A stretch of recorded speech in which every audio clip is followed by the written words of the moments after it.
అరే మచ్చా, అప్పుడప్పుడు ఇలాంటి వాళ్ళకి కూడా అయినేయాలరా, వాళ్ళు చాలా ఆనందపడతారు. రే వద్దురా, నీకు దండం పెడతా, ఎందుకురా కదిలించి తన్నులు తింటావు? అరే పొద్దున్నుంచి ఒక్క మంచి పని కూడా చేయలేదురా, దీంట్లో మట్టుకు నన్ను కాదనొద్దు.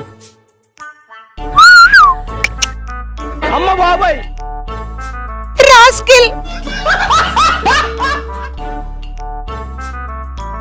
చూసావరా మచ్చా, ఆ బేబీ ఎంత ఆనందంగా వెళ్ళిందో.